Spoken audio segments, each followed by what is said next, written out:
भाद्रपद शुक्ल पक्ष की चतुर्दशी तिथि को अनंत चतुर्दशी व्रत मनाया जाता है। अनंत यानी जिसके न आदि का पता है और न ही अंत का, अर्थात वे स्वयं श्री हरि विष्णु ही हैं।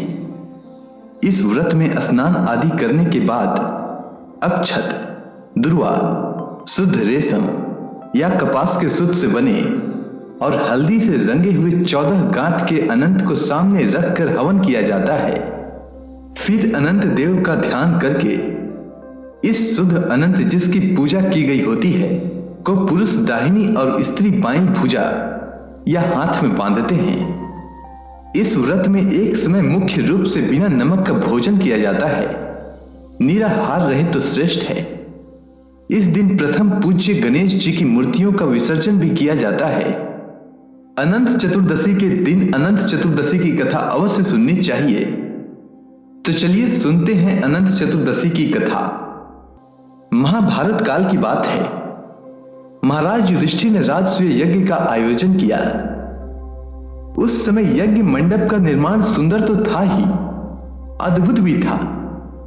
वह यज्ञ मंडप इतना मनोरम था कि जल व थल की भिन्नता प्रतीत ही नहीं होती थी। जल में स्थल तथा स्थल में जल की भांति प्रतीत होती थी। बहुत सावधानी करने पर भी बहुत से व्यक्ति उस अद्भुत मंडप में धोखा खा चुके थे। एक बार कहीं से टहलते टहलते दुर्योधन भी उस यज्ञ मंडप में आ गया और एक तालाब को स्थल समझकर उसमें गिर गया। द्रौपदी ने यह देखकर अंधों की संतान अंधी कहकर उनका उपहास किया। इससे दुर्योधन चिढ़ गया। यह बात उसके हृदय में बाण के समान लगी। उसके मन में द्वेष उत्पन्न हो गया और उसने पांडवों से बदला लेने की ठान ली। उसके मस्तिष्क में उस अपमान का बदला लेने के लिए विचार उपजने लगे। उसने बदला लेने के लिए पांडवों को द्युत क्रीड़ा में हराकर उस अपमान का बदला लेने के लिए सोची। उसने पांडवों को जुए में पराजित कर दिया। पराजित होने पर प्रतिज्ञा अनुसार पांडवों को 12 वर्ष के लिए वनवास भोगना पड़ा। वन में रहते हुए पांडव अनेक कष्ट सहते रहे। एक दिन भगवान श्री कृष्ण जब मिलने आए तब युधिष्ठिर ने उनसे अपना दुख कहा और दुख दूर करने का उपाय पूछा। तब श्री कृष्ण भगवान कहने लगे, हे युधिष्ठिर, तुम विधि पूर्वक अनंत भगवान का व्रत करो। इससे तुम्हारा सारा संकट दूर हो जाएगा और तुम्हारा खोया हुआ राज्य पुनः प्राप्त हो जाएगा। भगवान श्री कृष्ण ने कहा, हे युधिष्ठिर, मैं तुम्हें एक कथा सुनाता हूं, तुम ध्यान पूर्वक सुनो। प्राचीन समय की बात है। सुमंत नाम के एक ऋषि हुआ करते थे। उनकी पत्नी का नाम था दीक्षा। कुछ समय के पश्चात दीक्षा ने एक सुंदर कन्या को जन्म दिया जिसका नाम रखा गया सुशीला। लेकिन कुछ ही समय के पश्चात सुशीला के सिर से मां का साया उठ गया। अब ऋषि को बच्ची की लालन पालन की चिंता होने लगी तो उन्होंने दूसरा विवाह करने का निर्णय लिया। उनकी दूसरी पत्नी और सुशीला की सौतेली मां का नाम कर्कशा था। वह अपने नाम की तरह ही स्वभाव से भी कर्कश थी। जैसे तैसे प्रभु कृपा से सुशीला बड़ी होने लगी और वह दिन भी आया जब ऋषि सुमंत को उसके विवाह की चिंता सताने लगी। काफी प्रयासों के पश्चात कौंडिन्य ऋषि से सुशीला का विवाह संपन्न हुआ। लेकिन यहां भी सुशीला को दरिद्रता का ही सामना करना पड़ा। उन्हें जंगलों में भटकना पड़ रहा था।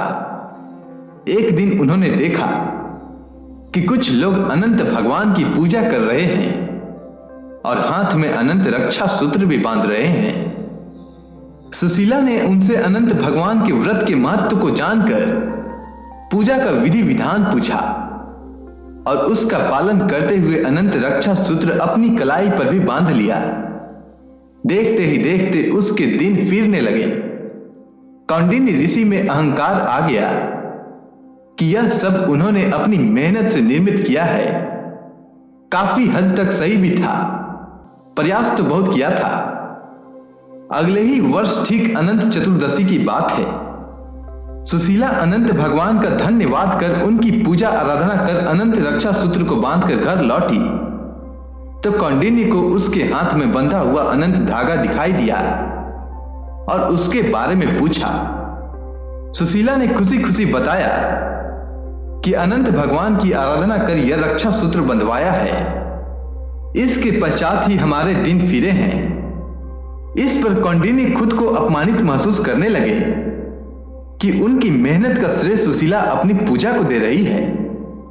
उन्होंने उस धागे को उतरवा दिया।